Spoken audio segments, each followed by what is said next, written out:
There are an awful lot of jerks in the world, but you probably think you're a pretty good person. Well, that is until somebody does something even nicer than you, making you look bad. But what if there was an alternate reality, where everybody was legally required to be a jerk? Why don't we take let's take a trip to that alternate reality in No More Mr. Nice Guy by Jonathan Rand. Sheldon Grimes. Mind if we call you Sheldon? Why am I here? Well, that's the question, Sheldon. Now you live in a 34 Maple Hill Road. I am. Paying down your mortgage on time? Yes. That's what I'm seeing here. I also see that you're a respected middle school teacher, and on weekends you work at Crazy Town Chocolates. Supply your chocolate truffles. Quite the pristine record here, Sheldon. Strong work ethic, well liked by coworkers, zero truffle theft. I guess. So to sum up, you're a guy who's polite, works hard, pays his bills, teaches kids, and doesn't steal from work, even while surrounded by chocolate. So tell me, Sheldon, anything wrong with this picture? I don't think so. You're sure about that pun? Hey, easy, Kimball, walk it off. Now listen, Sheldon, I'll cut to the chase. You're considerate, you're benevolent, and overall, you're just a good guy. And we're here to tell you it has to stop.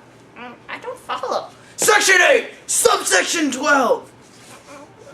Resolve that for at least 20% of every day, each citizen of Crazy Town must act like a total jerkface?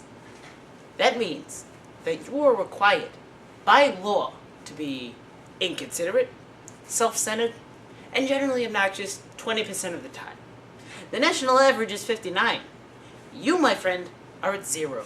And you thought you could get away with it. We've been surveilling you for months now, and we're sorry to say your behavior has gotten better and better. Kimball, March 6th. Sheldon Grimes isn't charged for his Mr. Pig. Informs Arby's cashier of mistake. June 8th. Sheldon Grimes receives someone else's $6,000 tax credit. Notifies IRS of mistake. October 12th. Sheldon Grimes plasters flyers for found wallets all over town. Now listen, Sheldon. If my partner here had his way, he'd book you for the maximum sentence, which is, of course, 50 years hard time. It is? I know, way too lenient. But the new mayor's big on rehabilitation. So we gotta fix this right here, right now. Hey, Joey, send him in. Sheldon, meet Ricky, the biggest jerk in town. I just farted. Always a pro. So who's this piece of work? Ricky, meet Sheldon, a real decent guy. You make me sick. We need you to whip this piece of work into shape. Yeah, alright, let's do this, but make it quick. I gotta walk my dog later and leave his poo on the sidewalk. Alright, let's start with the voicemail from September 16th. Hey Joey, play back Exhibit C. Hi, Mom. It's Sheldon. I'm just calling to see how things are going with Dad, and to let you know that I'll be stopping by Tuesday to water the plants. I love you both very much. Now let the record show that this voicemail would have been a Class B misdemeanor, even if it were for your own parents. But if for your in-laws. You see, Sheldon, people treat their parents with a respectable level of disdain, or at the very least, indifference. Now Ricky here is going to show you how to leave a proper voicemail. Ricky, here's how that voicemail should have gone. Mom, Dad, send money. That was beautiful. Okay, next up, let's take a look at your last bank statement. Read this.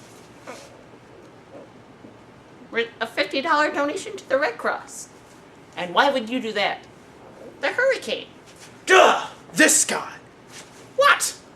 That's not how you help disaster victims, Sheldon. It's not? Ricky, tell the man. If you want to help disaster victims, retweet a Kardashian. What? Now, the only known cure for your condition is intense training. So our expert here is going to show you exactly what you need to do. Ricky, for your part, we're really going to need your F game. My whole life has led up to this moment. Also, I farted again. Okay, drop a scenario on me. Okay, imagine you're a Sox fan, and Ortiz just hit a walk-off double to beat the Yankees. All of you New York friends in the room are really sad. What's the appropriate reaction? And go! I am the champion, my friends. Boom, boom, boom, boom. And you'll keep on losing till the end. Now that's what a winner sounds like! Okay, Sheldon. If you want to walk out of here, your conduct has to reach new depths. We're talking at least half Ricky's level. We would never insist on full Ricky. Full Ricky is too much for one man. Unless that man is Ricky! In short, we need you to walk out of here less Sheldon and more Sheldon. Detective, is turning into a jerk my only option? I'd rather be a good person. Plan B is prison. Let's try plan A. You heard the man, Ricky. Work your magic. Alright, listen close, because I'm only going to say this once. And I'm saving my voice for live film conversations at movie theaters. Are you ready? I'll do my best. What's that? I won't lay you down. Sheldon? Your mother is relatively large. There you go! Perfect. Okay, scenario 1. Your friend Stan and his wife invite you to a party. What do you bring? Homemade potato salad. Nope. Whole Foods potato salad? Come on, Sheldon. Think like Ricky. What do you bring to Stan's party? Stan's bitter ex-wife? There you go! Perfect. Okay, next up, you're at your nephew's Pee-wee hockey game. The official makes a bad call. What do you do? Well, I ask him to be more reasonable. Sheldon? I curse at him. Getting warmer? I punch him in the groin! Yes!